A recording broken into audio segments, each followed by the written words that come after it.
Welcome to another Q&A episode of the Stronger by Science podcast. The podcast is currently embroiled in controversy, so we begin today's episode by addressing the controversy and sharing a brief announcement about the big mass Black Friday sale.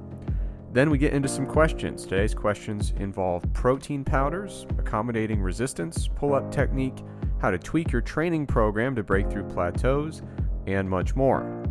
To finish off the episode, Greg and I share our perspectives on the most useful evidence-based dietary supplements. If you'd like to have your questions answered on a future episode, or if you'd like to capitalize on the big mass Black Friday sale, you can find the links for both of those in the episode description. As always, thank you for listening and enjoy the show. Welcome back to another Q&A episode of the Stronger by Science podcast. This is your host, Eric Trexler. Today I'm joined by a special temporary guest host named Greg Nuckols. Thanks for having me. Thank you for joining me today. Now, you know, this one time you should be thankful. People who've been following me on Facebook know that I've been strongly considering turning down Eric's offers to continue being the temporary guest host, mainly because he said some very inflammatory things on the podcast that are tanking ratings and really damaging the strength of the Stronger by Science brand. So do we want to talk about that? Yeah, I mean, there's no question that the Stronger by Science podcast right now is in crisis management mode. We brought in a consulting firm that specializes in crisis management, so we're going to address all the controversy in a minute. Now, before we get to the controversy, I do have a quick announcement. If you're a regular listener of the podcast, you've probably heard Greg and I talk about MASS, which is the monthly research review that we put out every single month with Dr. Mike Zordos and Dr. Eric Helms. Every issue contains 10 pieces of content to make sure that you stay on the cutting edge of the newest research related to training and nutrition. So whether you're interested in getting bigger, stronger, more powerful, or leaner, we've got you covered. If you've been waiting for the right time to subscribe to MASS, the right time is coming up soon. Our big annual Black Friday sale is from November 25th to December 2nd. And not only are these the lowest prices of the year, but in addition, a huge amount of the proceeds actually go to charity. Every year we choose a different charity, and this year the charity is the American Foundation for Suicide Prevention. So they're going to receive 100% of the profit from our new subscribers from this sale, along with 50% of the profit from current subscribers. Finally, one of the coolest things about subscribing is that you actually receive access to the entire archive of previous issues, which, Greg, what is that, about like 3 years of content now? Yeah, it should keep you busy for a while. We would need to go back and do full tallies again because we haven't done that since the anniversary sale. But I think it's going on 3,000 pages of content at this point. So there is a lot in there. It'll keep you busy for a while. And hopefully you'll learn a thing or two. Okay, so getting on to the controversy, we got a scathing, extremely negative review on iTunes. I say we, but it's really I got a negative review. There was an episode in August where I might have said that there are some very, very bad people pushing for marijuana legalization. I feel like I should just read this whole comment for context. Yeah, go ahead. So this was a 1-star review left on our iTunes page. Just as a note, if you like the podcast, go rate it. If you don't like the podcast, stay as far away from the ratings as possible. But anyway, Ryan Vandy wrote pretty recently, title of this review is Co-Host Should Create His Own Podcast. I think he means the temporary guest host, but we'll let that slide. So he writes, August 14th at 18 minutes and 50 seconds into the episode, the main host calls people that legalize marijuana, quote, horrible people. Hard to respect any, quote unquote, scientific advice from someone in 2019 that holds disparaging and antiquated views on marijuana. The podcast is only valuable because of the information provided by the co-host, and he should create his own podcast series. All right, so let's get a couple things straight right off the bat. I have put many, many, many legal safeguards in place to make sure that Greg will never, ever start his own podcast. So that right off the bat, that's a ridiculous premise. Now, regarding the controversy, our regular listeners might remember that we opened up the first episode with an extremely lengthy warning that we tend to be very sarcastic. Our regular listeners might also remember that we, on almost every topic, have a pretty laid-back, pretty chill approach and don't really care what other people do. They might also remember that I, in fact, started that exact segment by quoting South Park and saying, "Drugs are bad, okay," which alludes to the numerous ways over the years in which South Park has openly mocked those ridiculous in-school drug prevention programs that make marijuana seem like the most dangerous thing on the planet. You might use that information to triangulate the idea that I was being sarcastic when I said that only very, very bad people would promote the legalization of marijuana and that this would deteriorate the moral fabric of our country and crumble the family unit. So I'd like to make it extremely clear that I was in fact not being sarcastic. I meant every word of it, and I am doubling down. Since day one, we've been very clear that the secondary purpose of this podcast is to spread good evidence-based fitness information. However, the primary purpose of the podcast has been to support and cultivate what I would call middle-class Protestant family values. I would call them traditional, wholesome, family-centered values that protect the morality of our country and really the country of anyone listening. So that's still the primary focus of the podcast.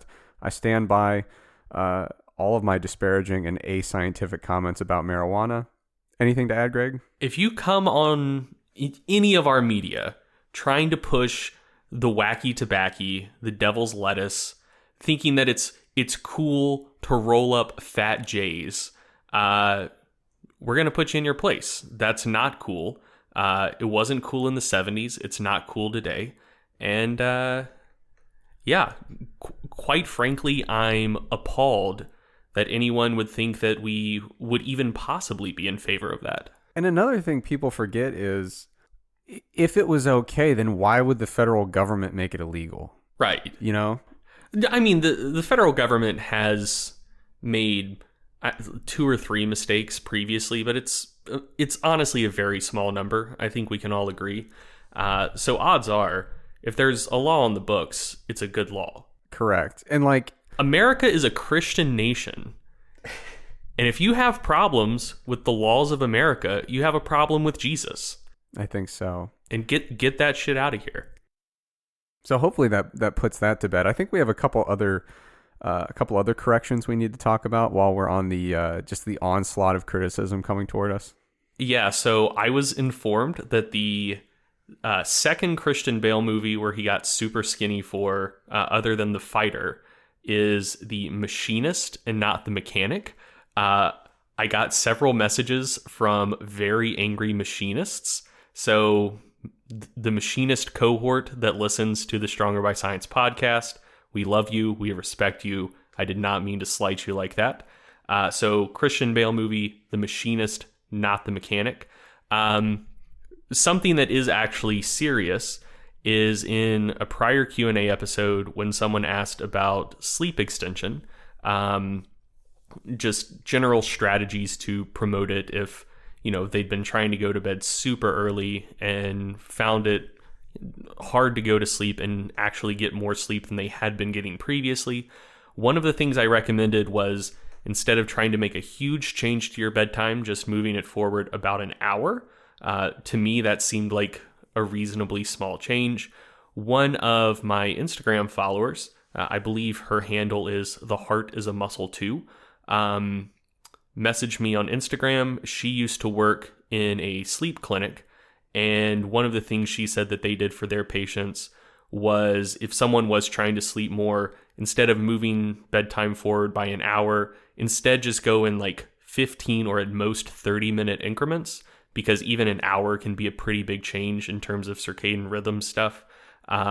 So she said the general advice was solid, but instead of trying to go to bed an hour earlier, just initially start with moving your bedtime forward about 15 minutes. If you're finding you're having a pretty easy time falling asleep with that slightly earlier bedtime, then try another 15 minutes and just don't make that hour jump all at once.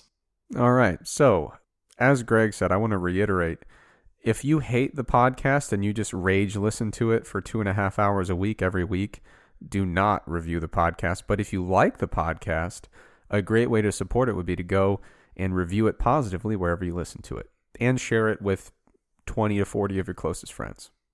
All right, moving on. We got some questions this week. First one is for Greg. The question is from It's All You Sis. The question is, Greg, any advice on easing into a high volume, hypertrophy-focused mesocycle after a powerlifting meet without losing one's strength gains? Yeah, absolutely. So there's a few pretty simple strategies you can use. So first thing I'd recommend is if you are like a pure powerlifting athlete and you're not, trying to balance powerlifting half the year with, say, bodybuilding the other half of the year. Like if, you're a powerlifter 365 days a year, but you're just entering the off season. One thing I'd recommend, which will do most of the heavy lifting as far as helping you retain your strength, is just not going super low intensity in your hypertrophy cycle. So, I wouldn't recommend doing much work, at least for your core lifts, of, say, sets of 12 to 15. If most of your training for like serious powerlifting usage is, say, reps or sets of like 1 to 6 reps, for your hypertrophy work, keep it in like the 5 to 10 rep range. You can grow just fine doing sets of 5, sets of 8, whatever. You don't necessarily need to do higher rep stuff. And if you want to do some of that, save that for accessory exercises. For squat, bench, deadlift, and close variations thereof, keep the reps relatively low, higher than it would be in a pure strength-focused block. But again, somewhere between 5 or 10 reps per set. You're never going super low intensity. That in and of itself will probably be enough to hold on to the vast majority of your strength. It may drop a little bit just because you're not peaked and you may be a little less comfortable and proficient with like 95% plus loads, but that's going to do most of the work for you. If you want to do something beyond that, something you could do is set up your hypertrophy training with, say, like a month-long mesocycle that you repeat, and say, maybe spend 3 weeks of that month training in the 5 to 10 rep range. And then every 4th week, make it something a little bit heavier. So, you maybe do you do a week of 10s, you do a week of 8s, you do a week of 6s or 5s, and then you do 1 week of heavy triples. 75% of your training is still in rep ranges that likely promote more hypertrophy on a per set basis, but you're still touching something pretty heavy at least once a month. That should help you hold on to a lot of your strength while still making most of your training hypertrophy focused. And the last thing you could do, and I'd especially recommend this if you wanted to do just like a pure hypertrophy block, you do your peaking cycle for a meet, and you're like, okay, I'm done with heavy stuff, kind of worn down by it. I just don't want to go super heavy in the vast majority of my training. Let me just do, sets of 10 to 15. Something you can do then is just do an overwarm single before you do your volume work. So nothing that's going to be a grinder, nothing that's going to take you particularly close to failure, but I feel like it's almost become a meme in certain circles at this point of just doing a single at RPE 8 before you do your volume work. But I think it's popular for a reason. That's a very valid strategy to, not do anything particularly challenging, but still put something pretty heavy on your back or in your hands. It's probably going to put you somewhere in the 88 to 92% 1 rep max range, which is pretty heavy. That's going to help you hold on to those neural adaptations for lifting heavy stuff. It's not going to be particularly stressful. It shouldn't negatively impact your subsequent volume work. Maybe you'll get a little post-activation potentiation, and it could even help you with your subsequent volume work. But, just add some singles at 8 in, and just add that into a hypertrophy training block. You should grow and still hold on to the vast majority of your top end strength. So those are the 3 strategies I'd recommend. You can combine them. You can just choose one of the 3 or any combination thereof.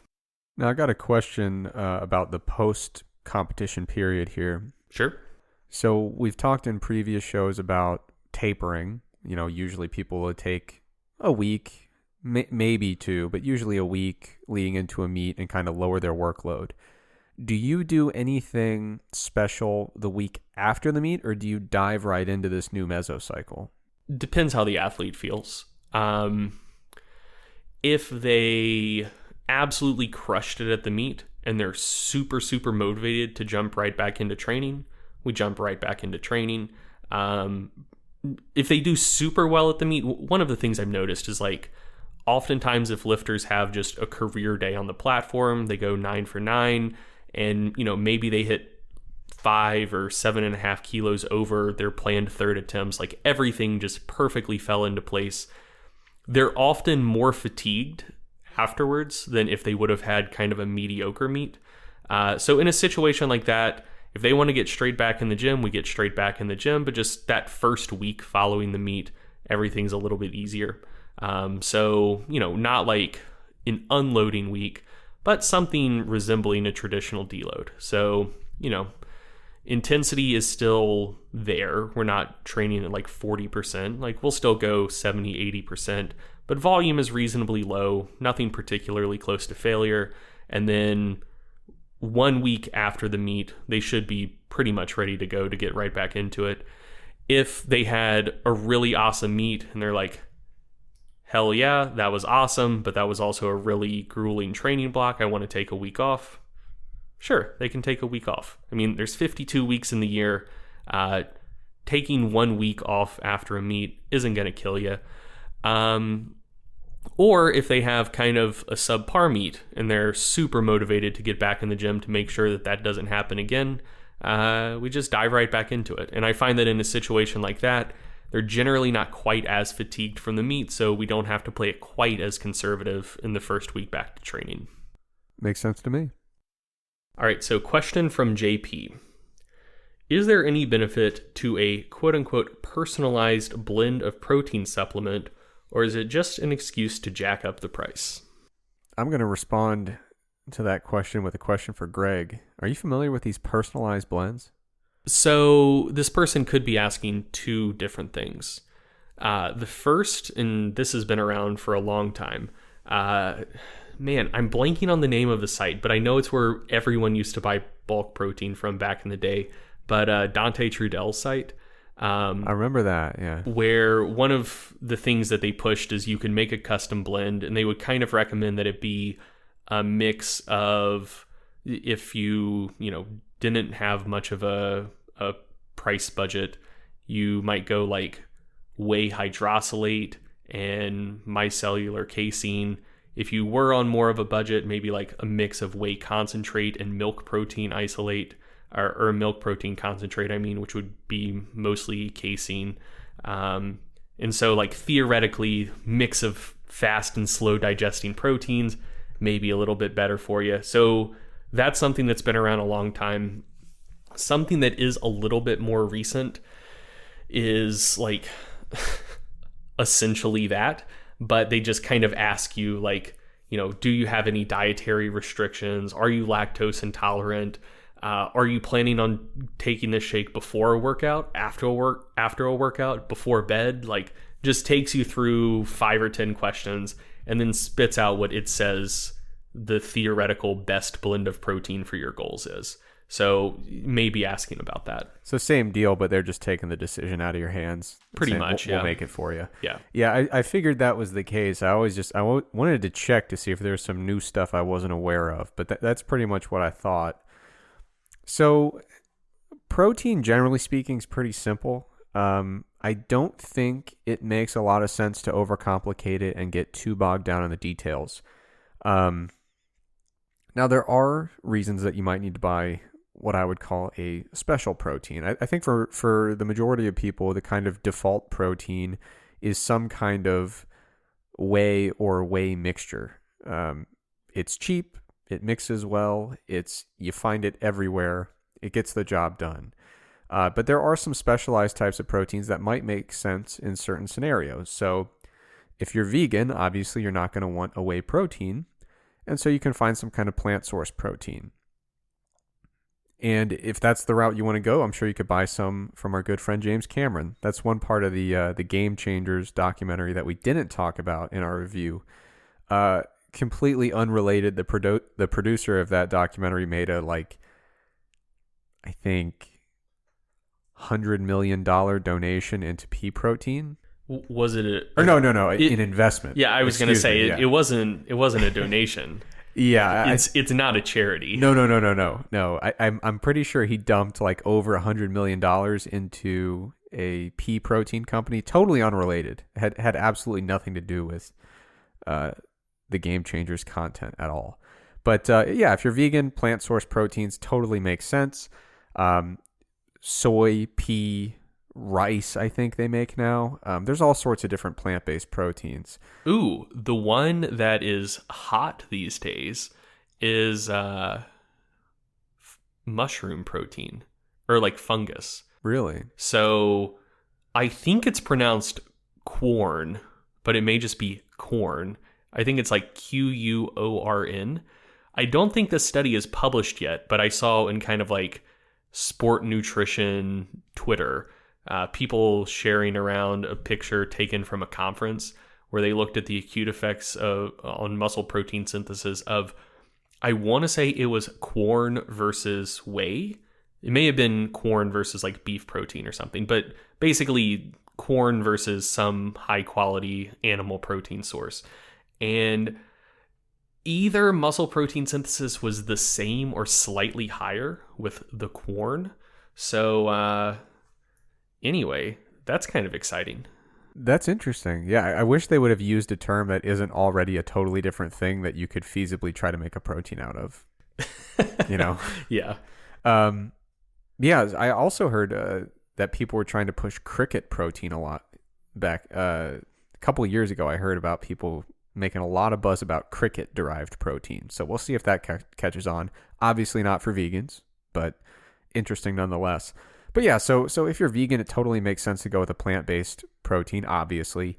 And there's all sorts of proteins out there. Generally speaking, you're going to need a slightly higher protein dose with any of the plant-based sources to get this similar muscle protein synthetic response as you would expect from a dose of whey, generally speaking.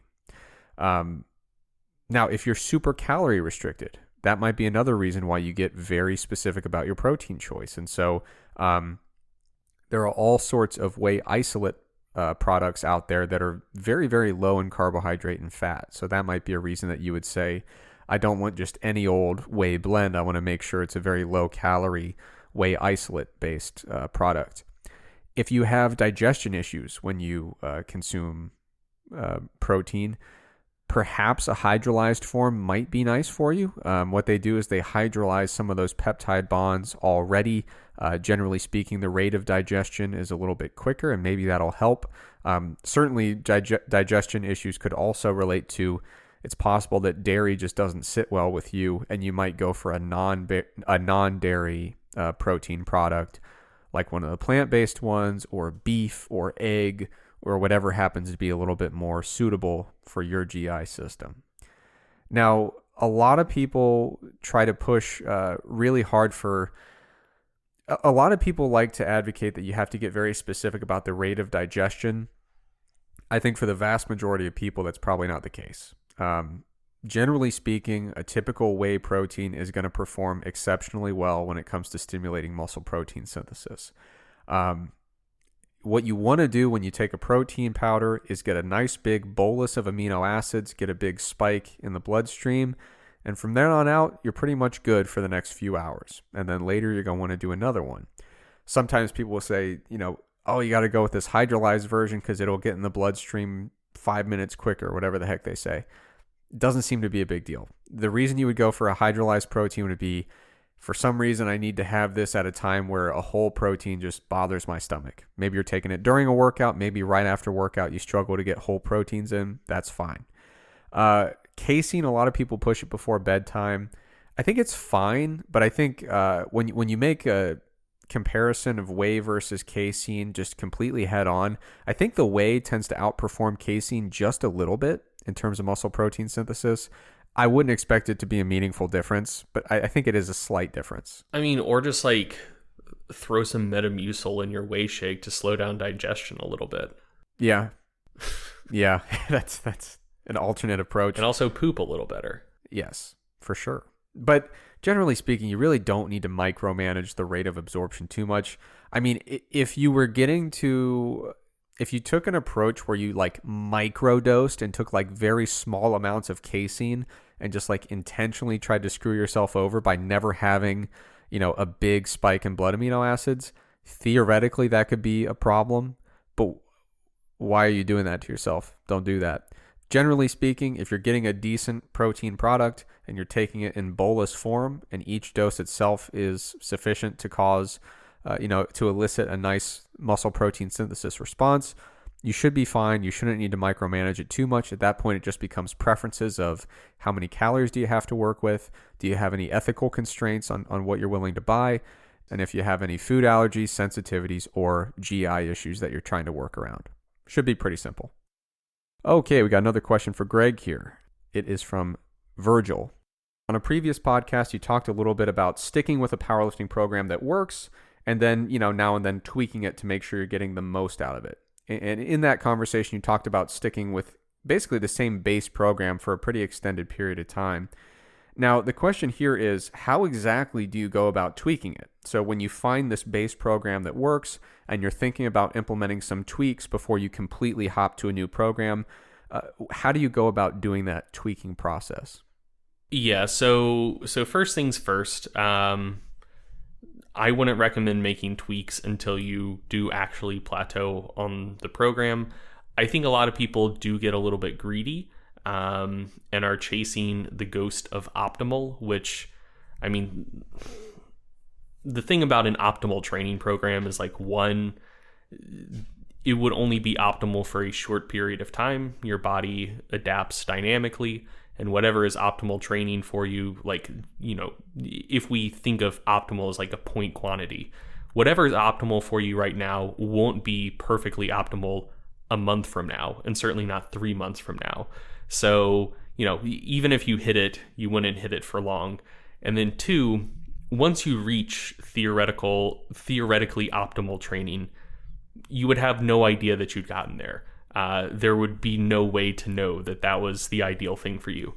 So I think a lot of people do get greedy chasing that unicorn, which they probably won't catch and wouldn't know that they had caught if they actually did catch it.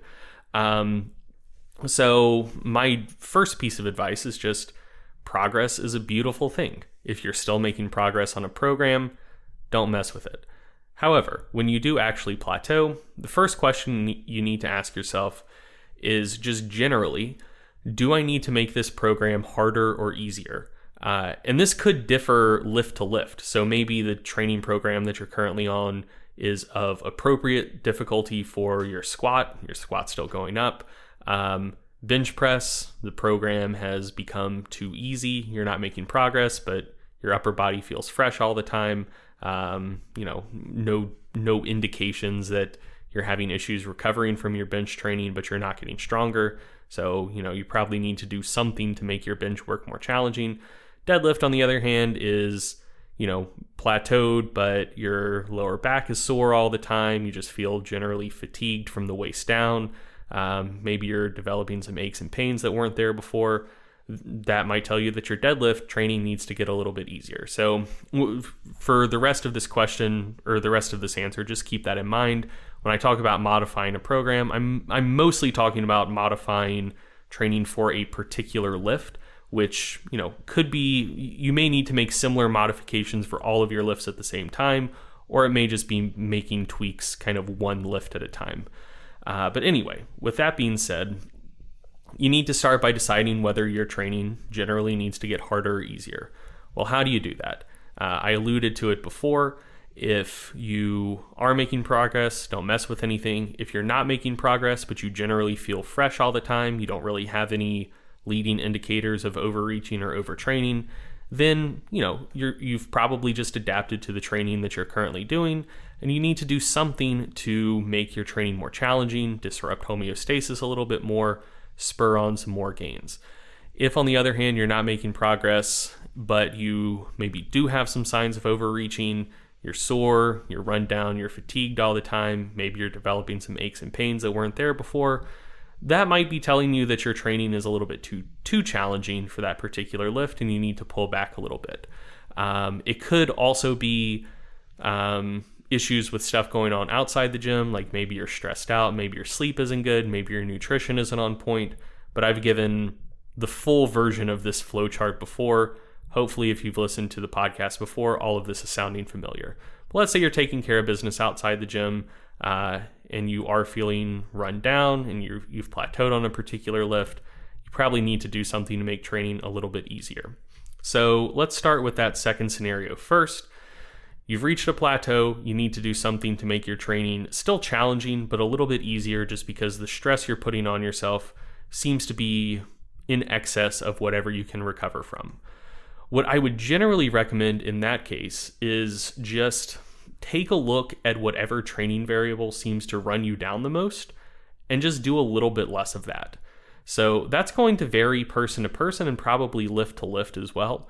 For some people, if they're frequently going pretty heavy, like let's say 85-90% of their max or above, they get run down super quick. They find that really stressful.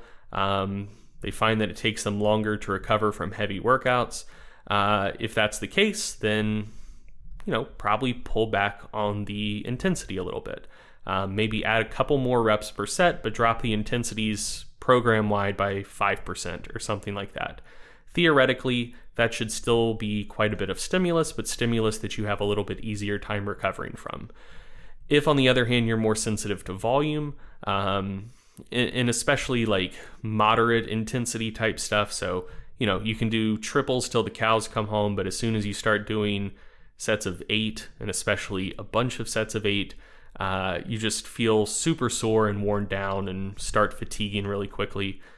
Then what I would do is, maybe snip a set off per workout for that lift, maybe bump the intensities up a little bit and do a little bit less of the higher volume, moderate intensity work, if that's what you tend to find more fatiguing. So just in general, try to keep set volume where it was first and just shift intensity in whatever direction you find less stressful. So, either shift everything up by about 5% and drop reps accordingly, or shift everything down by about 5% and drop reps accordingly. That's the first thing I'd recommend. If you find that doesn't really do the trick for you, this I think is sacrilege in the modern powerlifting world, but it may be worth considering dropping frequency as well, especially as lifters get stronger and stronger. Oftentimes they find that they just have a really hard time recovering from the same frequency that they used to be able to do no problem. So, maybe you're used to squatting 3 times a week, but you find, man, I really need to take 2 or 3 solid rest days between each squat session. Then, you could probably consolidate what you're currently doing in 2 days of squatting per week, maybe drop total volume by a little bit, 10-20%, like drop off 1 to 3 weekly sets, but consolidating it in 2 squat days per week to give you a little bit more time to recover. A lot of people, especially as they get stronger, find that to be a viable strategy. They just find they can't maintain the intensity quite as well anymore. So if you do need to make something a little bit easier, those are the strategies I would go for. If it's the opposite scenario and you feel fresh, you don't have any aches and pains, you don't really have any indicators of overreaching or overtraining, but you're not making progress, you probably need to do something to make your training a little bit harder. And I feel like we may have talked about this on a previous podcast, or it may be something that I talked about on another podcast where I was a guest. But if I haven't mentioned... You're a guest on this one too. Fair point. But yeah, so if you do need to make your training more difficult, something I found, or something I've just generally observed, is that some people respond better just generally to lower weekly set volumes, but closer proximity to failure. And then some people do a little bit better, maybe leaving a couple more reps in the tank, but just doing a shit ton of sets. And it's, I mean, I don't know of any indicators that would kind of tip me off to which one of those two would work better for particular individuals, but those would be what I would test. So what I'd probably start with trying is keeping set volume the same, or maybe even dropping a set per workout, but pushing closer to failure. So if you generally leave 2 reps left in the tank, drop it to 1 rep left in the tank. Or, if you generally leave 3 reps in the tank, drop it to 1 or 2 in the tank. And I found that for some people, just generally pushing closer to failure per set, making each set more stressful, is really the ticket to gains for them. And on the other hand, maybe even making each set slightly easier, but just doing more of them, that helps a lot of people as well. And I find that people tend to fall into one of those 2 archetypes, and you just kind of have to troubleshoot it and see. So, I would try one of those approaches. If it goes well, great. If it goes poorly, and maybe you swing all the way to the other side of the pendulum and you stay plateaued, but now instead of feeling fresh all the time, you feel worn down all the time, you'd say, well, this was an unsuccessful test. Let's move in the other direction. So, if you start by getting closer to failure and that doesn't work for you, add a couple more sets, leave 2 or 3 more reps left in the tank, give that a shot. One of those 2 will probably work for you. So yeah, that would be my general advice. And if you do wind up increasing set volume, I think it's kind of up to you whether that should go towards your main lifts or accessories. I think that's mostly a matter of personal preference. And then the last variable that I would mess with, as with making training less stressful, is fiddling with frequency. In general, I would say use frequency mostly as a tool to increase volume if you need to. So if you find that you're one of the people who responds best to high set volumes, a little bit further away from failure, eventually you reach a point where workouts can just be unmanageably long. Like, you don't want to do probably 8 or 10 sets of squats in a session. So then you can just split that work up into more sessions. So I wouldn't necessarily fiddle with frequency first. If you do find that you need to do more training because your current training isn't quite stressful enough to cause gains, I would increase frequency when you find that practically it just makes sense to increase frequency to get in the set volume that you need to on a weekly basis. Now, a lot of times you hear people talk about hopping from program to program as an objectively negative thing. Like, people admit it, like, it's a flaw I have. I'm a program hopper. Do you think there's any value to embracing that early in your lifting career? Like, as long as you're giving it like a good 8 weeks to just see how it goes, or maybe 16 weeks, do you think there's value in just jumping between some very different set programs when you're new to lifting, figuring out which general approaches seem to work for you, and then refining from there? Yeah, I wouldn't necessarily do that when you're super new to lifting, just because, like, you respond more dynamically when you're a new lifter. So, if something works for you 5 years into your training career, something pretty similar is probably what's going to work for you 6 years into your training career. But what works best for you 3 months into your training career and 9 months into your training career could be very different things. So you could try that approach. And maybe if you're someone that gets bored easily, that makes your first year of training more fun and engaging. And obviously there's inherent value in that. But I don't know that the information you glean from that would be all that useful and reliable down the line. I do absolutely think there's time to just cut bait and run from a program. So I would say that, you run the program as written, or maybe with just like a couple of tweaks on the front end. If you generally know what you like and respond well to, and you're like, okay, I'm going to make a couple of tweaks to this program and give it a shot. Run that till it stops working, and then maybe make 3 rounds of tweaks to it.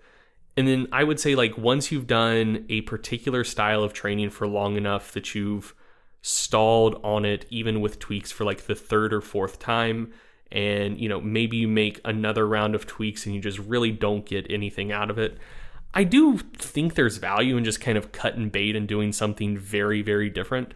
You know, if nothing else, it might make training a little bit less boring. If you're, you know, maybe stalled because you're just bored with your current program, you've been doing the same style of training for 2 years and you just need something fresh, maybe you get more gains just from being more engaged in the process because it's something new and fresh and exciting. I'm not completely sold on the idea that novelty is an independent variable that improves training results, but I don't think that it's completely implausible that that is a thing either.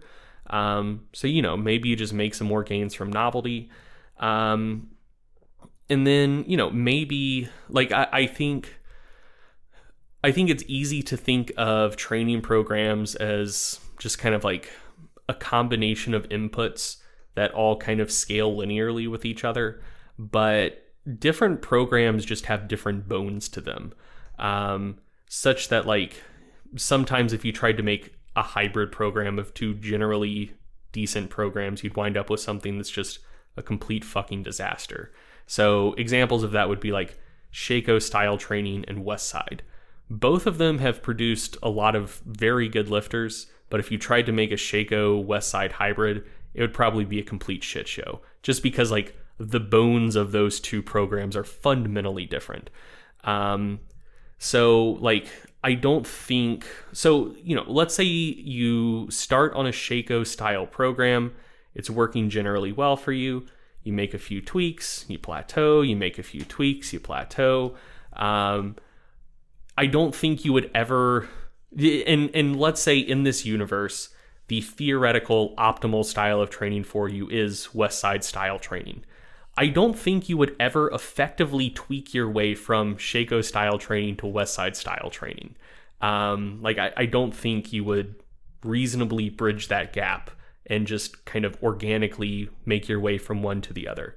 So I think eventually when you do just finally stall hard on a particular style of training, it is worth just trying something completely different, because there may be something else out there that is much better for you that you would never get to just by tweaking the same program for your entire training career.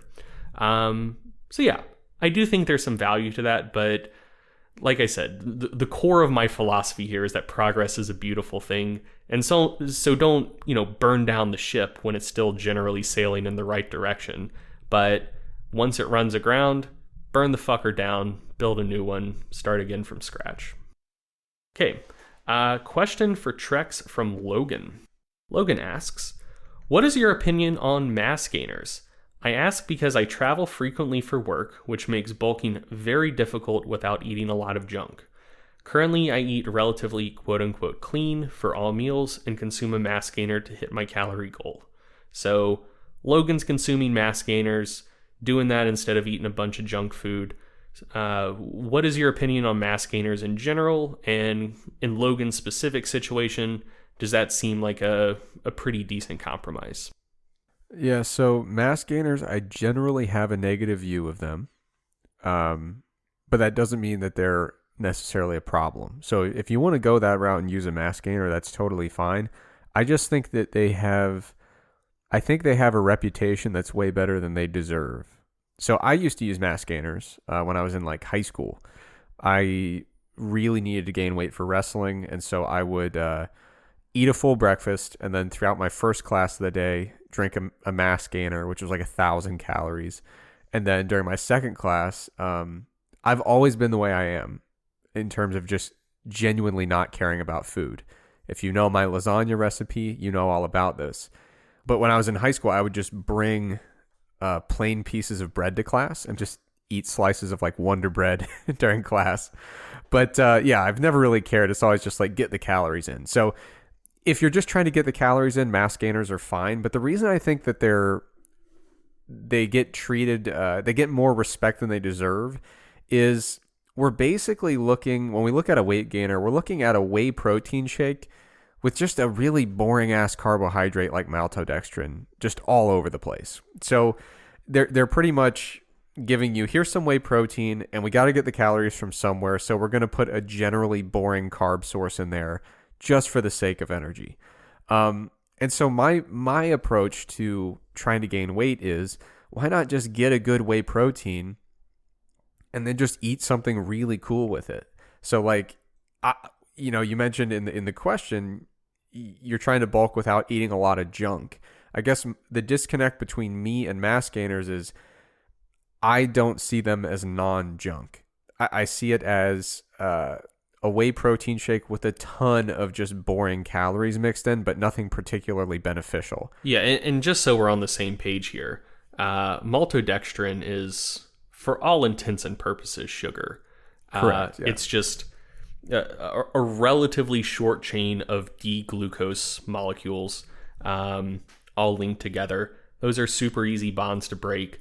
I think that I think a lot of times people are too quick to label things as essentially sugar, but maltodextrin is essentially sugar. Like it's literally just glucose, probably within 10 minutes of hitting your stomach. Right. Yeah. And so if someone were to tell me like, I'm going to switch from having a mass gainer to having whey protein and 2 candy bars, have I made a step down? Like, am I now eating junk where I used to be eating good food? I would say you're pretty much at the same place. We're talking about getting in whey protein with some amount of calories. And frankly, whether you're getting your calories from a candy bar, a Pop-Tart, or just a huge serving of maltodextrin, I don't really see those as being particularly different. And so, I've taught a bunch of beginning weight training classes. Greg, you have as well. A lot of times you'll get somebody who's like, I'm desperate to gain weight. What do I do? And I'm like, get enough protein throughout the day. Whey's a convenient way to do that. And just like eat a candy bar, drink a Mountain Dew, just whatever it takes. If you're really struggling to get in like some solid food, just go for whatever's easy to get down. And so I think for me, the thing that's interesting about weight gainers is people view them as being better than junk food. And I think it's just because supplements companies put their stamp of approval on it. And that's something you see, for instance, when people get really negative about artificial sweeteners, you'll see them talk a lot about diet sodas, but they won't worry about the fact, like, how come every fitness supplement I consume is sweet but doesn't have sugar in it? It's like, well, because there's just artificial sweeteners everywhere in it, right? But like, you'll see people demonize Diet Coke, but I very rarely see the situation where people highlight the amount of artificial sweeteners in their amino acid product or their protein product. Or like their pre-workout. Yeah. So I think there's something about the fact that it comes from a fitness-oriented company that makes you feel like, okay, they wouldn't put anything out if it were junk food. But in reality, I don't see a huge difference when I look at a weight gainer versus a scoop of whey protein and like 6 Pop-Tarts. To me, they're pretty equivalent. But again, that doesn't mean that it's like inherently stupid to have a mass gainer. If that's convenient for you and you like the flavor of the mass gainer and it works for you, that's totally fine. You're not losing anything. But I think a lot of people are restricting their food choices unnecessarily, where they would be totally fine if they just got a pretty generic whey protein product and just ate whatever food they really, really love to eat, which is probably going to make them enjoy that process a lot more. So. Yeah, I mean, for Logan's situation specifically, if he's traveling a lot, it kind of depends whether it's airport travel or not. Because if it is, like, you have issues bringing pretty much any kind of food with any water content through security. But, if it's just like you're on the road a lot, like whey shakes and bananas are fine. You can leave bananas in a hot car all day. I have done it many times. They're dirt cheap. There's probably going to be some sort of grocery store essentially anywhere you would travel to. It's cheap and quick to pick up some bananas. That would probably be a better option, just a whey shake and bananas, or really any kind of food you like. And if you're worried about it staying fresh, just like take a small cooler with you. Put like 1 or 2 little ice packs in the bottom, fill it up with fucking apples or oranges or whatever you want. That would probably be about as easy as a mass gainer, more nutritious and probably tastier too. Yeah, and I kind of painted the picture of comparing a mass gainer to just junk food. The best case scenario would be you're also getting some nutrients in while you're doing this, right? So like you said, a banana, some fruit, whatever you want to take in. If you could get in some source of calories that also brings nutrients with it, that's great. Usually when people use these, it's on top of a base diet that has plenty of fruits and vegetables, and it's like, I just need the calories. And when people need the calories and they're struggling because their appetite is just totally shot, and they're like, how do I get calories in without feeling gross? Of course, weight gainers are a way to do that. It's totally fine. But I always like to make sure people realize, like, if you don't want the weight gainer, you could just have whey and like literally your favorite food. Okay, question for Greg from Demetrius B. The question is, after seeing the other Eric, that is Eric Helms, doing some pull-ups, I thought to myself, he doesn't get his chin over the bar. So the question is, from a strength or hypertrophy standpoint, is it important when doing pull-ups to get the chin over the bar? Yeah, so Demetrius, you just about got yourself in some hot water mentioning the other Eric in the hallowed halls of the Stronger by Science podcast. You almost got a warning. We don't like to speak of him around here. However, you redeemed yourself by calling out his just utter bullshit, cheater ass, fake pull-ups. But no, so actual serious answer to the question. I think it is fine to not necessarily do a full range of motion on pull-ups, specifically not getting your chin all the way over the bar, or especially not getting your chest to bar, which some people are sticklers about.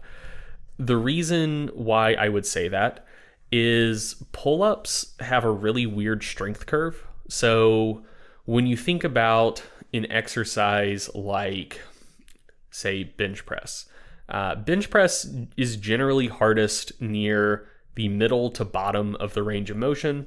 And once you can get the bar past that, you can lock out pretty easily. Some people fail at lockout, but that's a pretty uncommon thing. And if you fail at lockout, I think more often than not, it's an issue with scapular positioning more so than just like sheer strength.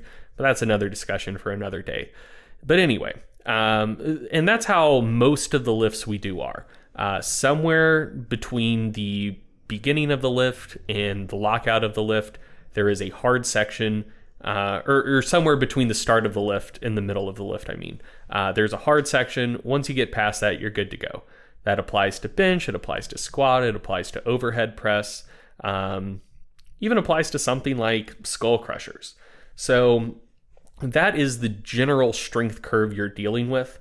And so if you cheat range of motion in exercises like that by not going down all the way, you're missing out, A, on the most challenging part of the lift, and B, the most challenging part of the lift tends to occur when the muscles are in a reasonably stretched position.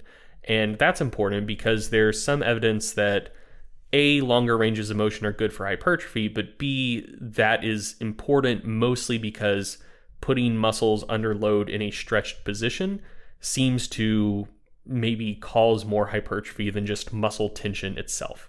So, for example, doing full reps versus just flexing your muscles really, really hard.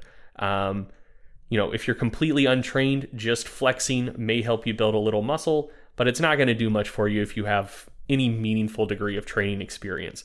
However, by just flexing, you can put a ton of tension on the muscles, but it's probably not going to be near maximal tension in a stretch position. So, most lifts are limited by what you can lift through the shortest or through a particular range of motion, but that particular range of motion is near that very important stretch position. In the pull-up, on the other hand, it's very much the opposite. So the hardest part of the lift for the vast majority of people doesn't occur when your muscles are in or near a stretch position, but rather when they're in or near a fully contracted or almost fully contracted position. And the thing is, that just doesn't seem to be quite as important mechanistically for hypertrophy. So I don't think it's that crucial that you necessarily go full range of motion on pull-ups, meaning getting your chin way over the bar every time. I do think it's important to go down all the way because that's putting you in that stretch position for your lats, but I don't necessarily think it's important to go all the way up.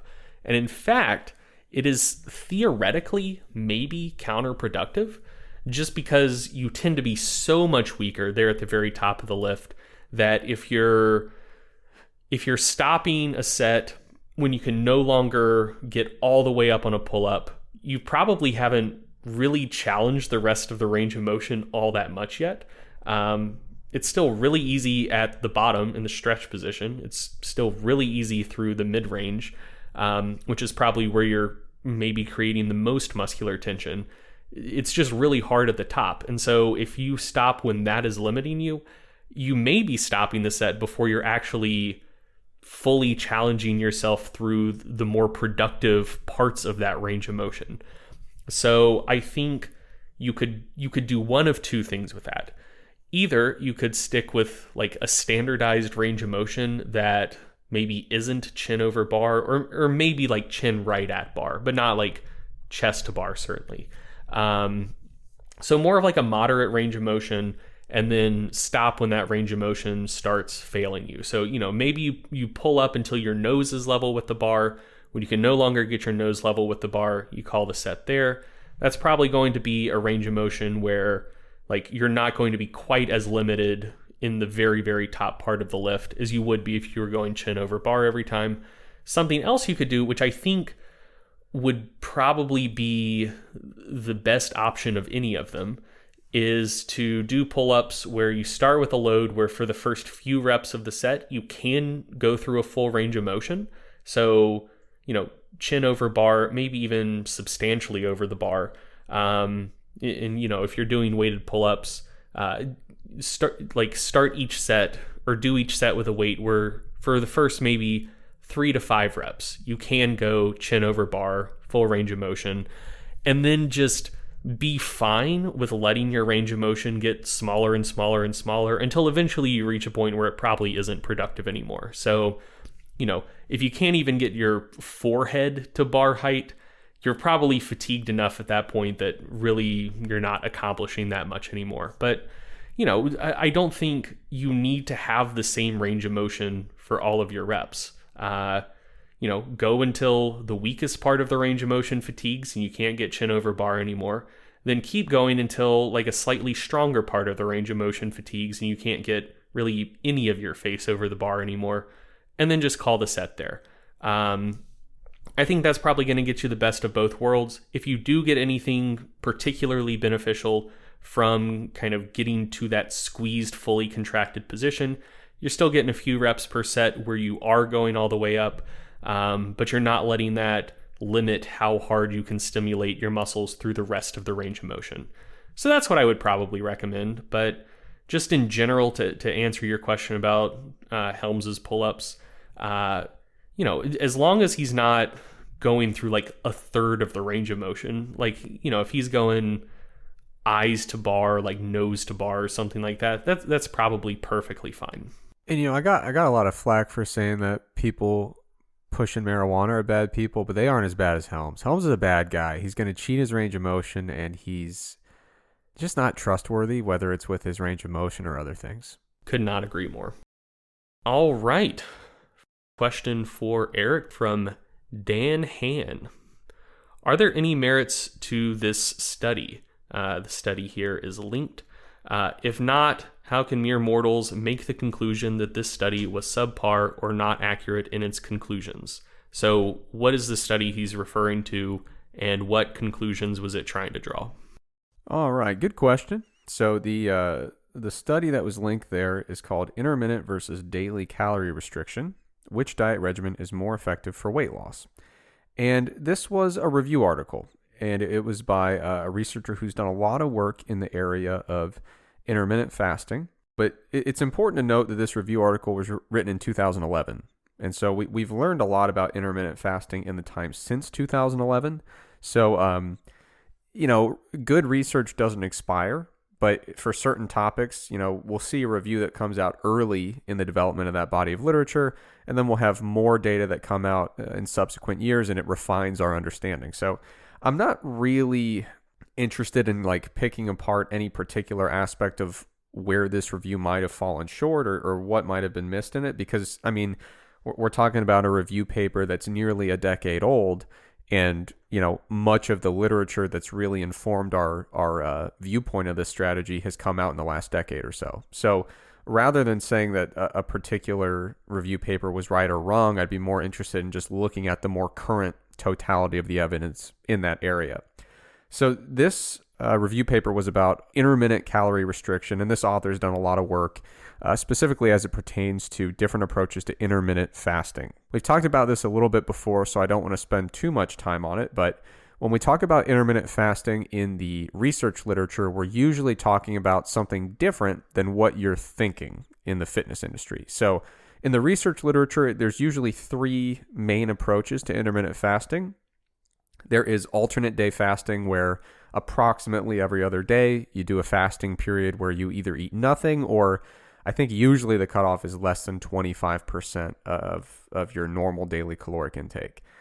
There's also 5-2 fasting with 2 consecutive fasts. So basically 5 days of eating and of normal eating, and then 2 days of really low caloric intakes. Like I said, usually about 25% or less of your normal daily intake. And then there's a 5-2 approach that uses non-consecutive fasting periods. So just 2 days out of the week interspersed within the week of substantially lowered intakes.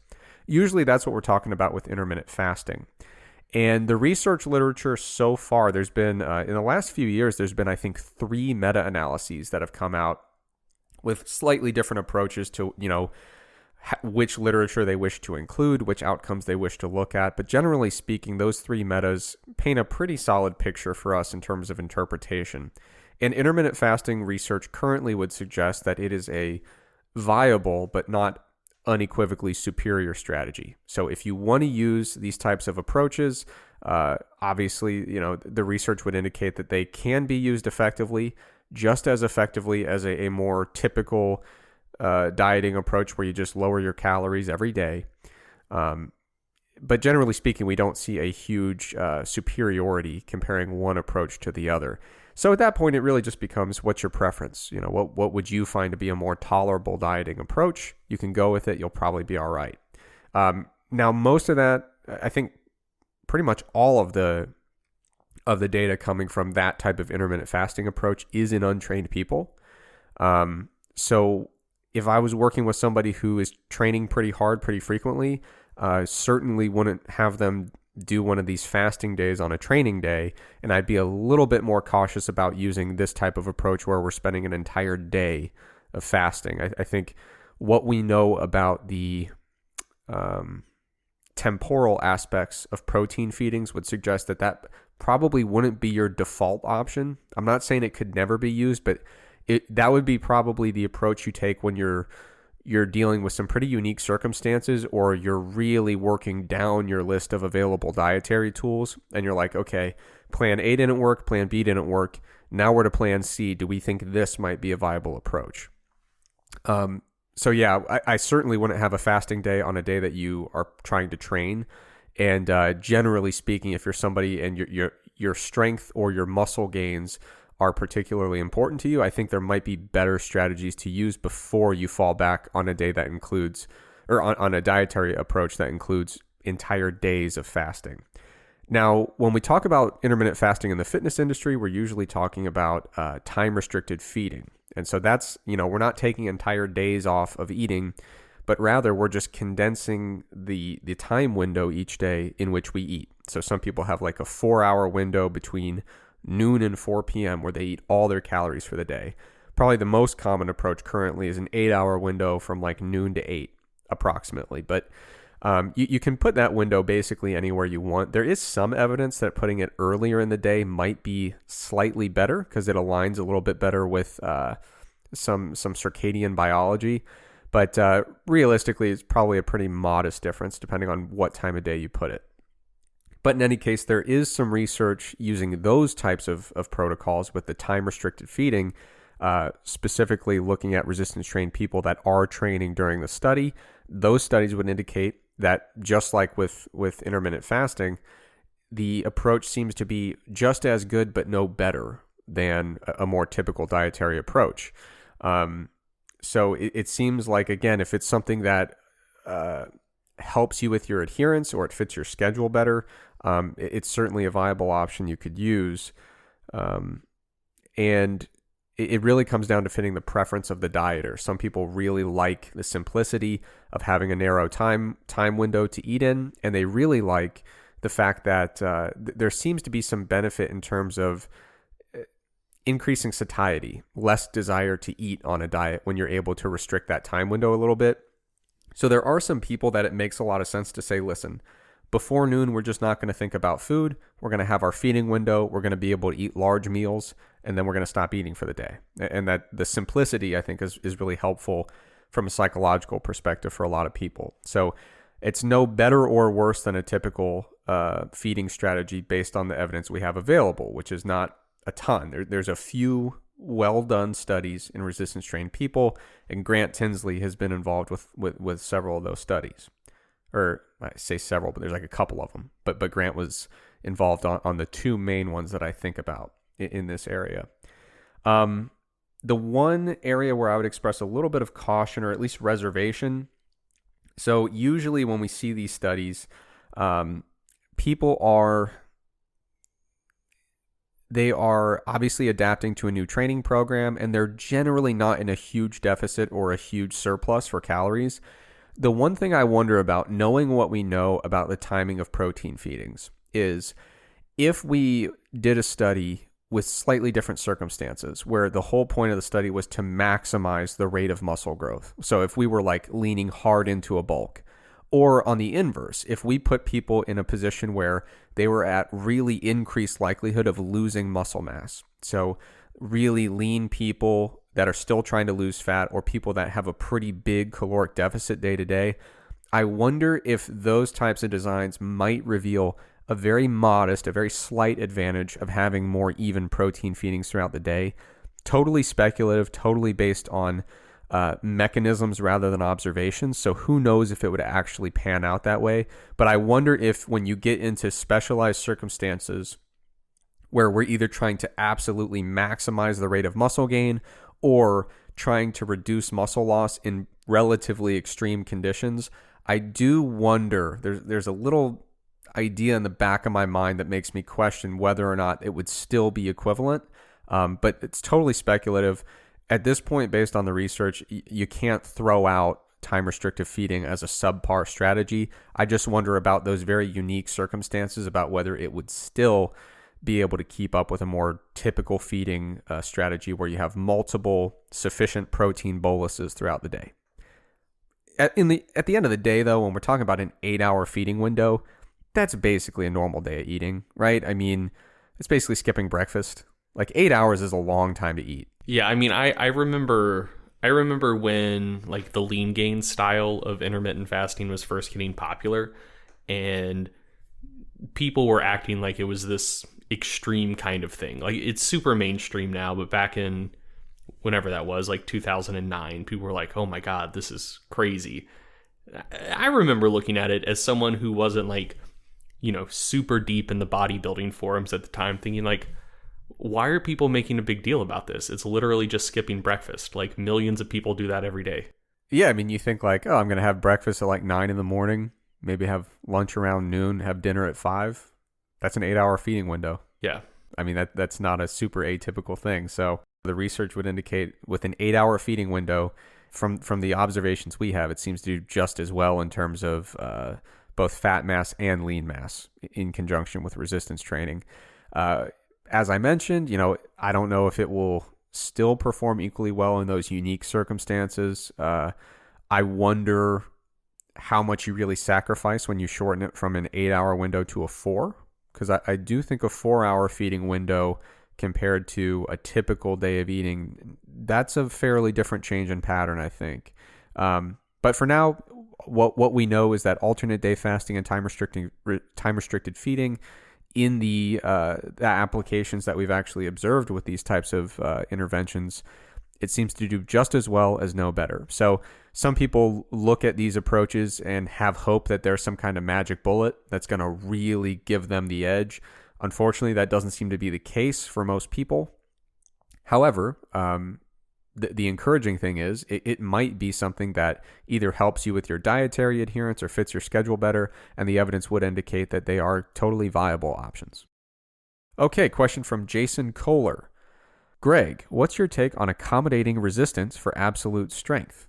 It seems like the most logical way to go. It sure does seem like it, doesn't it? So the basic idea behind accommodating resistance, and if you're not familiar with that term, that's just, adding band tension or chain weight or doing reverse band, squat, bench, deadlift, really any lift. So the idea behind it is that it helps match up the force curve of the exercise with your natural strength curve. So talked about the kind of funky strength curve of pull-ups a little bit earlier, where you're a little bit stronger at the bottom of the lift and through the mid-range and weaker at the top. The vast majority of exercises, it is the exact opposite. So you're weaker at the start of the lift, you're stronger at the top of the lift. Just use chains as an easy example. You can match up that strength curve a little bit better. So, let's say you can produce 300 pounds of force at your weakest point in the bench press, 2 inches off your chest, and you can produce 400 pounds of force right at lockout. Then, theoretically, if you go for a 1 rep max with 300 pounds, you're really, really challenging a pretty small range of motion, and then the rest of the lift is relatively easy. Most people are going to be able to lock that out without much of a problem once they get past their sticking point. With chains, on the other hand, you can maybe go 285 pounds of bar weight and 100 pounds of chain, and then, right at that sticking point, maybe you're still dealing with 300 pounds of resistance, but now you're dealing with 385 at lockout when your theoretical maximum is 400. So it's challenging you through that entire range of motion instead of just primarily through the range of motion where you're weakest. So it matches up the strength curves better, should theoretically build more strength through the entire range of motion. Maybe that's going to be good for developing absolute strength, as Jason Kohler asks. So it's nice in theory. In practice, the research doesn't really bear it out. So there was a 2015 meta-analysis by Soria Gia and colleagues, and that meta-analysis basically pulled together the research they had at the time. I think there were maybe 10, 12 studies, give or take. Decent body of literature, but not huge. And the conclusions of that meta-analysis were that, accommodating resistance doesn't make a night and day difference when compared to just lifting straight weight, but it does lead to slightly larger strength gains. I think they looked at squat and bench press independently because those were the two lifts that had been tested on the most. And for both of them, seemed to make a small but possibly meaningful difference. Unfortunately, earlier this year, another group of researchers was poking around because they were planning on doing some accommodating resistance research. They wanted to see what else was out there. They pulled up the meta-analysis. They, opened up the individual studies to see what had been previously done and what the results were. And they found out that, unfortunately, the folks who did that meta-analysis, through no fault of their own, like no funny business going on, they just made a human mistake and miscoded their studies. And when they reran the analysis the correct way, turns out no effect. And not one of those like P equals 0.06 almost effect type things. We're talking no effect whatsoever. So that's the state of the literature. I think there have been maybe 2 more accommodating resistance studies since 2015, and they were also pretty lackluster. So at least when you look at the research that's out there, it doesn't really seem like accommodating resistance really beats straight weight. So, let's ask ourselves why that might be. And I think I think the explanation is contained in something we've already talked about on this podcast, which is that when you fail a rep, you don't fail because you were too weak through the entire range of motion. You fail because you were too weak through your very weakest point in the range of motion. So, it's cool that bench press with chains can make lockout more challenging, to make the whole lift more challenging through the entire range of motion. But if when you load the bar up with straight weight, if the make or break point is there at the bottom of the lift, which is already your weakest point, is accommodating resistance then actually doing anything for you? Like, ultimately, that is the range of motion that's going to be challenged for every set you ever do. If it's a moderate load and you take it close to failure, that's where you're going to start straining and start grinding.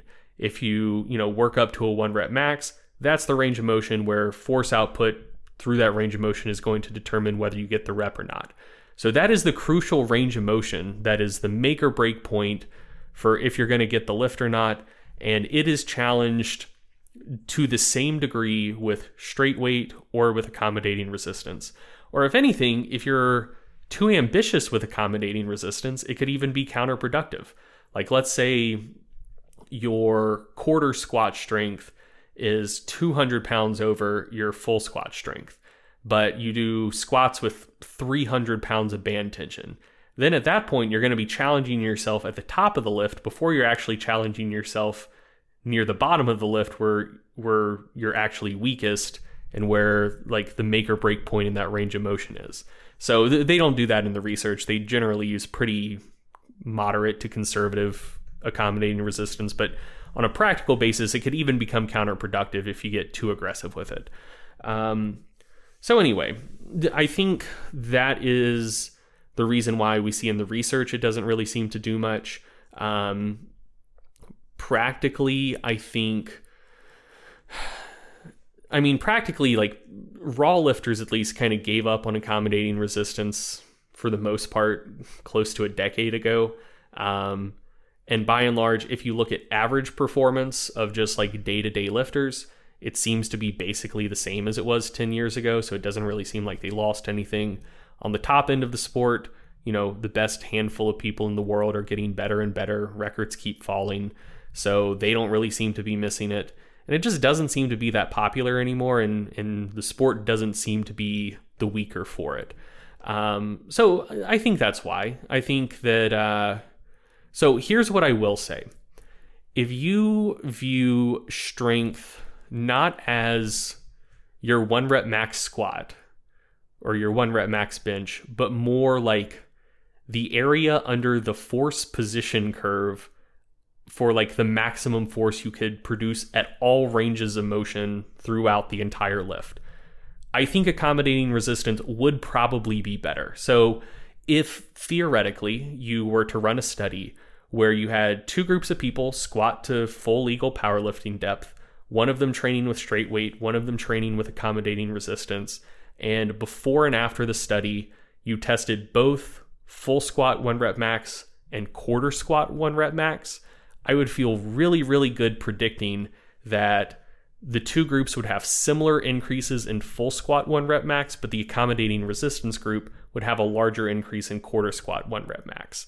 I very much think that that's what would happen. That's not going to show up on a powerlifting platform, but if you do care about being stronger through those ranges of motion that aren't really tested in powerlifting, I do think accommodating resistance would probably help you out. So, in kind of a philosophical sense, it may be helping you build more strength, but that extra strength may not show up on your actual powerlifting total. One thing I will say about accommodating resistance, though, is even though I don't know that it's all that useful, at least in raw powerlifting, I think it can absolutely be useful in equipped powerlifting. You can more closely mimic the strength curve of gear without necessarily having to put on gear for every session. I think that's why it got so popular at Westside in the first place. So that's an application for it. Another application for it is in, say, like a team sport setting where you're interested in strength, but you're also interested in power and explosiveness. One of the drawbacks of just traditional barbell exercises is they have to decelerate before you reach lockout. So, with a bench press, you don't either throw yourself up off the bench or throw the bar out of your hands. With a squat, you don't want to jump at the end of every rep, probably, unless you're doing light jump squats. So you're going to decelerate before you reach lockout. With accommodating resistance, you can purposefully push harder through a larger percentage of the range of motion instead of having to purposefully decelerate before lockout. So there is some evidence suggesting that in terms of like kind of explosive performance, accommodating resistance gives you better results. So I mean, like, that makes intuitive sense, especially if you're doing band work. Like, you can't move slowly with bands on the bar. They'll fucking bury you. So like, I definitely think there are applications for training with bands and chains. I do think, like I said, in a philosophical sense, they may help you build more strength through the entire range of motion, but not necessarily in the part that limits your performance. So it may not show up on the powerlifting platform. I almost forgot. One last thing that I think training with bands and chains, and I'm thinking especially chains and reverse bands here. Another time when I think they can be really, really useful is if you have a range of motion dependent like pain or limitation that's like range of motion dependent and load dependent. So, let's say you have the range of motion to squat to depth, but if you're squatting to depth with more than 315, your back hates you or your hips hate you or something like that. But you want to keep training through that range of motion. You don't want to lose it, but you don't want to load it heavy enough that you re-aggravate whatever issue you have going on. Something you could do to still get somewhat challenging training in is maybe you could do squats with, 255, 275, and pretty heavy chains, or load 400 pounds on the bar and heavy enough reverse bands that you're only feeling 275 in the hole. That would let you train through that range of motion below the loading threshold that causes issues. So you can still train through the range of motion in lifts that pretty closely resemble what you will be doing once you're back to full health and full performance, while limiting loading on the problematic part of the range of motion if that occurs near the bottom of the range of motion. So that's another time that they can be super, super clutch. Like if you're training around hip issues or like shoulder pec issues in the bench. So yeah, kind of a rambly answer, but I definitely think that there are good applications for accommodating resistance. I just don't necessarily know that on average it's going to give you that big of a boost in 1 rep max powerlifting performance with straight weight. So my evidence-based take on chains is that they happen to be very badass. So back in the day when I worked with some high school wrestling and football athletes, I can tell you one thing. If we put chains on the bar, it was going to get crazy. I was going to get 100% effort on every single rep. Like they just look cool. People for love sure. it. I mean, and that is kind of the wild card here. Bands or whatever, but like chains are definitely super cool. For sure. And anyone who says otherwise is completely full of shit.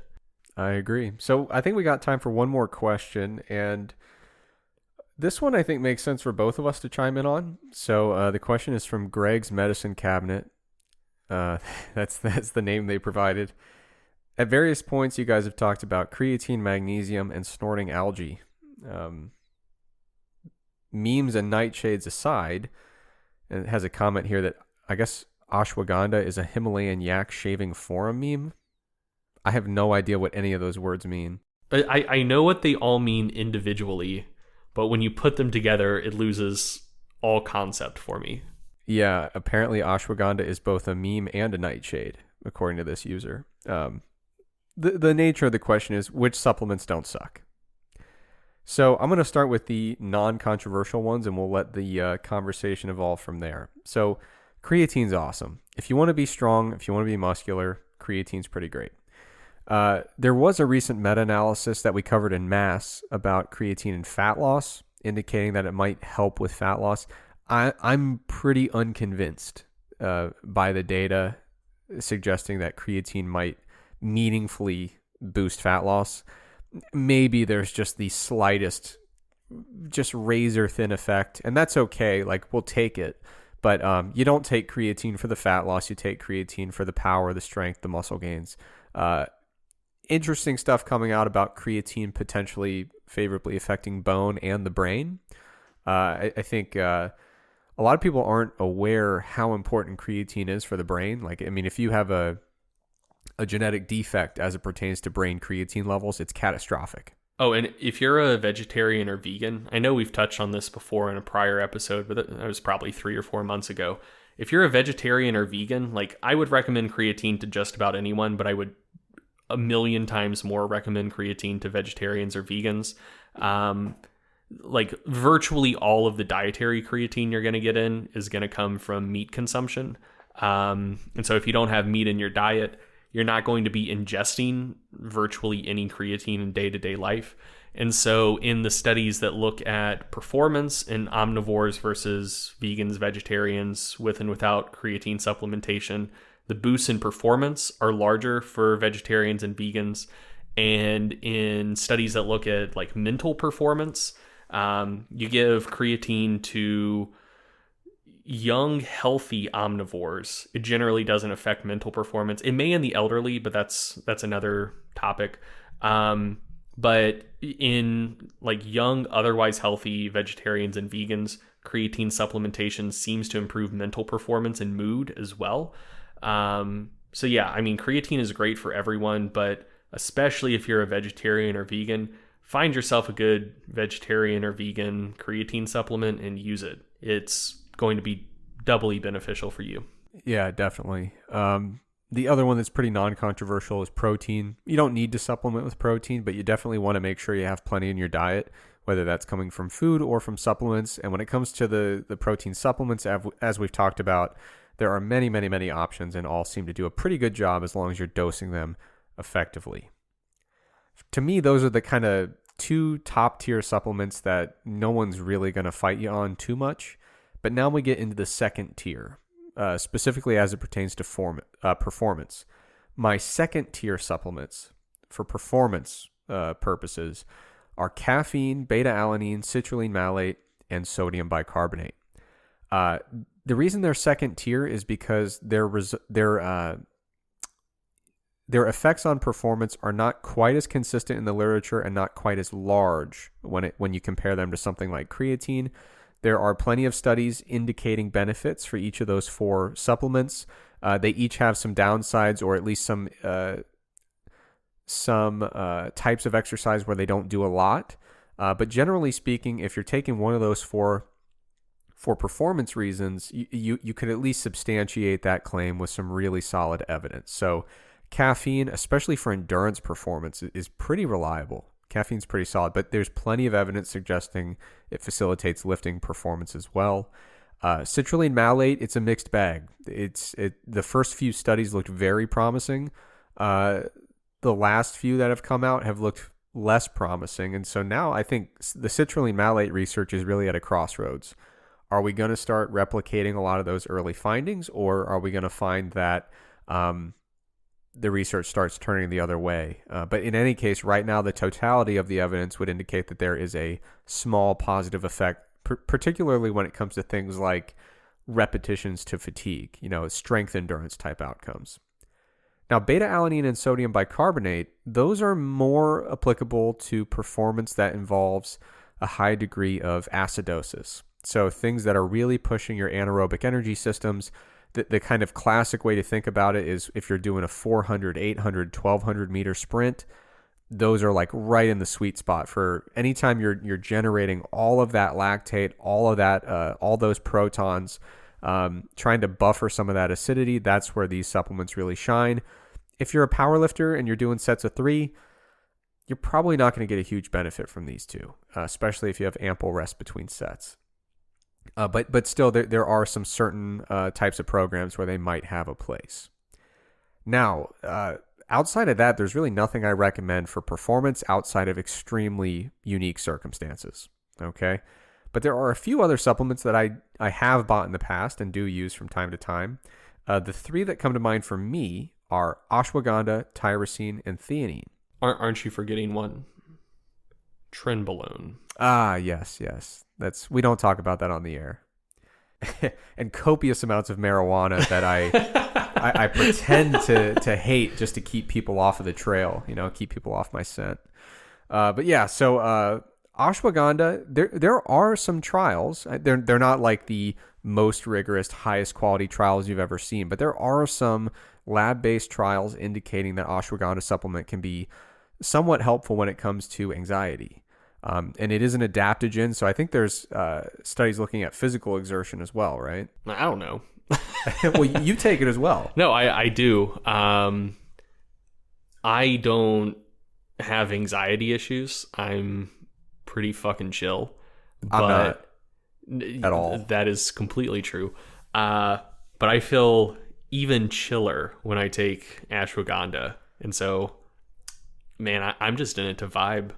Yeah, I think there are some studies, not a large enough body of evidence that I'd call it conclusive, but I think there are some studies looking at responses to physical stressors as well as psychological that indicate some positive effects, slight changes in cortisol and testosterone levels, nothing to really write home about. But the ashwagandha, there's enough there, especially when it comes to some of the more psychologically oriented outcomes, to say like, okay, this is enough evidence to at least acknowledge it. Not conclusive, but and the other thing I always put a caveat there: anything in the realm of mental health or anything like that, always defer to a healthcare practitioner. If you think you have any kind of depressive or anxiety related symptoms, you see a physician about it right away. You don't say, I wonder if there's an herb I can lean on. you gotta get professional help for that. Tyrosine and theanine tend to pair very well with caffeine. Greg and I are both just absolutely gripped by our caffeine addictions. No way out of it. No light at the end of that tunnel. We are completely hooked. But the cool thing is tyrosine a lot of times can potentiate the effects, some of the stimulatory effects of caffeine. And theanine, how would you describe what theanine does with caffeine? Helps take the edge off. Yeah, I mean, there's some evidence that theanine alone, people have promoted it as something to generally chill you out a little bit. And I know I've talked to some people that when they take theanine, they're like, I hate it because it makes me sleepy. I think it's kind of easy to conflate like the general, like the way it takes the edge off and just kind of takes you down a level in terms of like your amplitude. You know what I mean?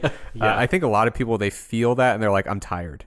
But for me, I think theanine is a really nice, especially if you're taking a big dose of caffeine, you can get the enhanced alertness of caffeine without feeling like you're jittery and uncomfortably amped up.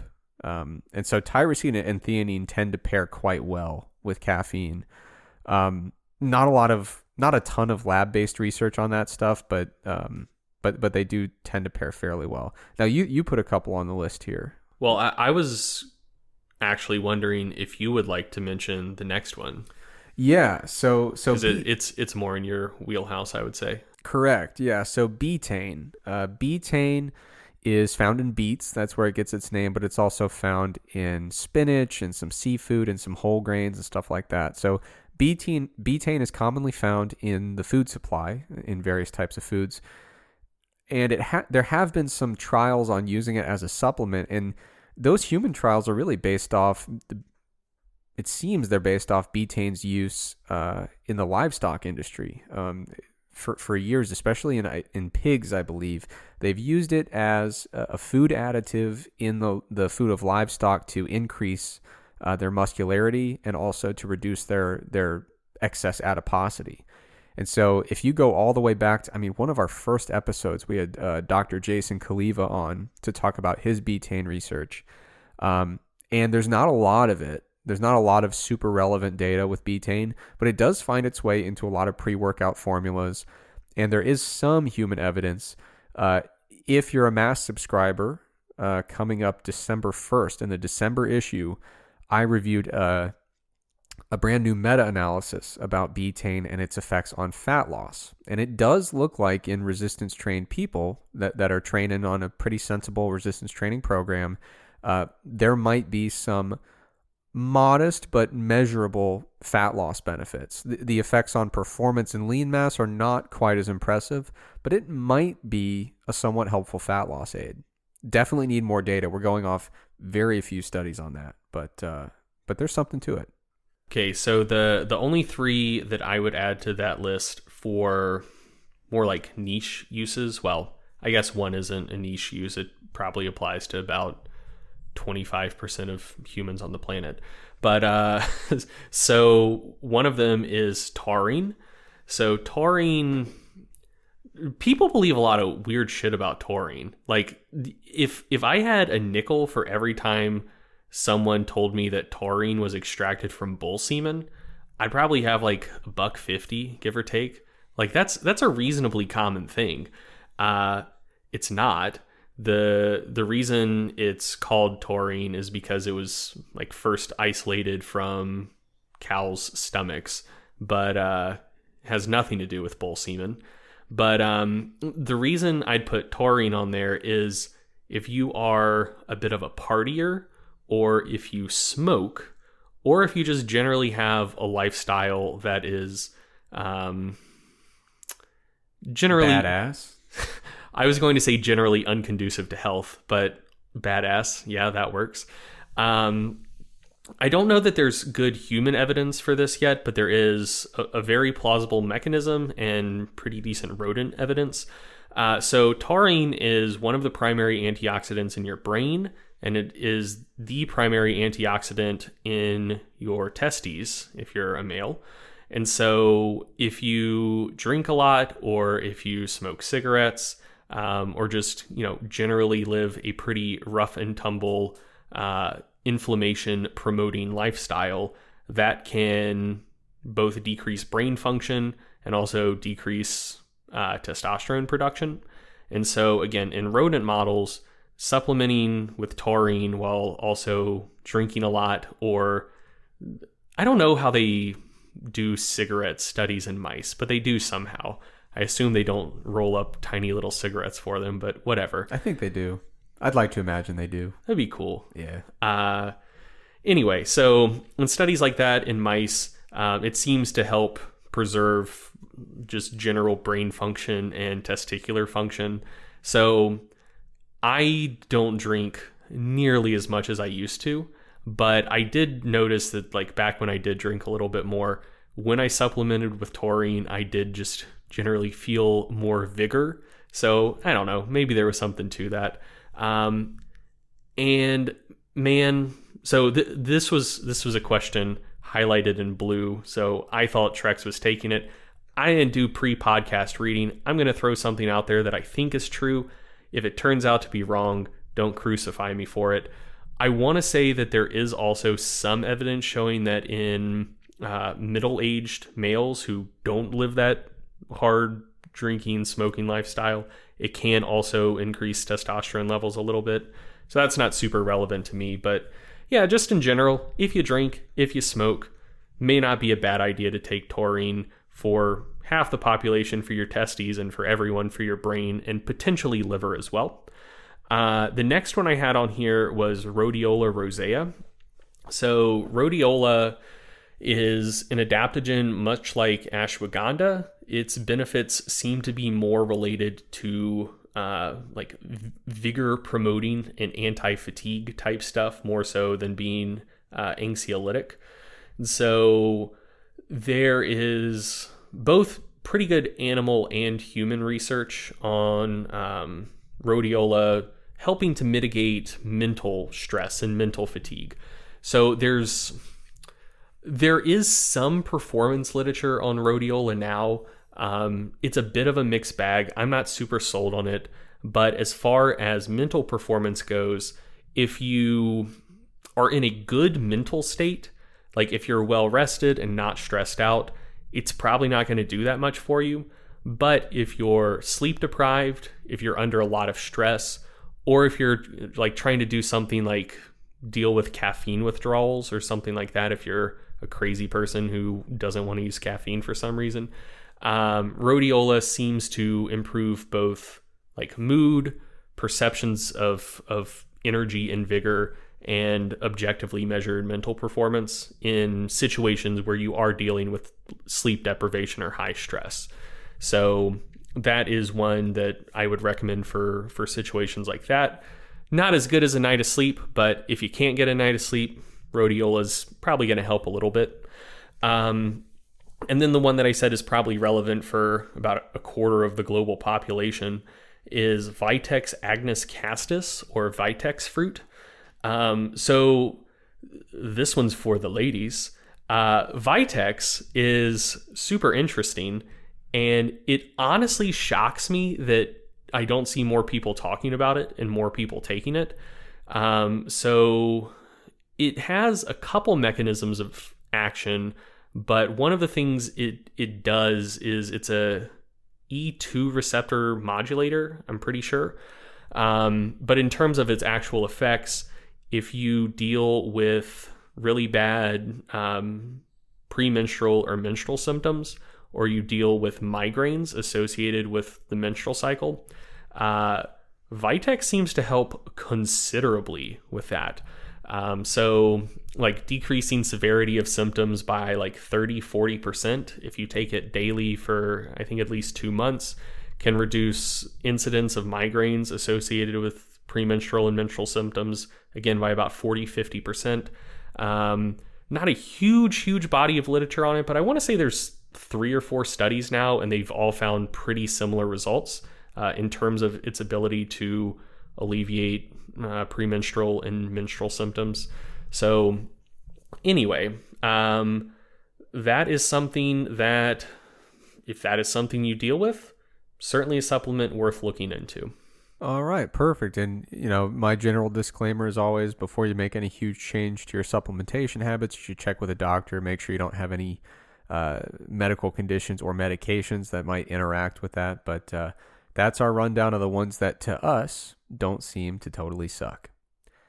Okay, now we started the episode talking about some of the just absolutely toxic hate mail coming our way, but we did get some good feedback from Patrick Barney. He said, first, noodles are not necessary in lasagna. However, lasagna without cottage cheese is a travesty. So, Patrick, thank you for your contribution. Love having you listening to the show. He also said a very positive message for Ohio State and a very anti-Michigan statement that I am not able to read on air. Hey, Patrick, would you mind messaging me your IP address so I can block you from all of our content? No, that's not going to... Don't message him, Patrick. That is a positively atrocious lasagna take, and I will not stand by it. Now, another thing that somebody brought to my attention, I forget who told me this, but somebody messaged me saying, I joked about, like, how are they going to start making carnivore desserts? Someone is making carnivore pasta out of shredded chicken. So, what? The important thing there is that shredded chicken is a noodle substitute based on science and based on the world around us, which vindicates my lasagna, puts me back on the board for the lasagna challenge, and I think puts me over the top for the win. So great to have that. If you have any good feedback like that, be sure to send it. All other feedback, just hang on to it. Okay, I think that does it. So I very quickly pulled up a recipe for 0-carb meat noodles. I have had this pulled up for 5 seconds, so I haven't had a chance to fully investigate it yet. But the ingredients I'm seeing for these meat noodles are chicken breast, Old Bay seasoning, eggs, and husk. Perfect. What is husk? It doesn't sound like something that goes in food, much less noodles. Also, what's the Old Bay seasoning for? That very much pigeonholes what you could possibly use these noodles for. Like, that's a very specific flavor. And it certainly doesn't go in lasagna. It would be fine. I think you're nitpicking because you're upset. Also, they're not like flat lasagna-esque sheets. Like, what I'm seeing now look like kind of thick linguine noodles. You could make it work, believe me. And I did. And I will again. I would like to see some sort of proof of that. You ate it. You know the proof. All right. That does it for this episode. Greg's upset. He's going to keep rambling about this until the evening, so we better end it while we're ahead. Thank you for listening. As a reminder, we've got that big Black Friday sale for masks coming up. November 25th it begins. As always, thank you for listening, and we'll talk to you next week. Thanks for listening to the Stronger by Science podcast. Now, Greg and I are not experts in medicine or health or really anything else for that matter. So before you make any changes to your diet and exercise habits, make sure you check with a doctor or another healthcare professional. If you enjoyed this podcast and you'd like to support it, visit strongerbyscience.com to check out the products and services that we offer. Thanks for listening, and we'll see you next time.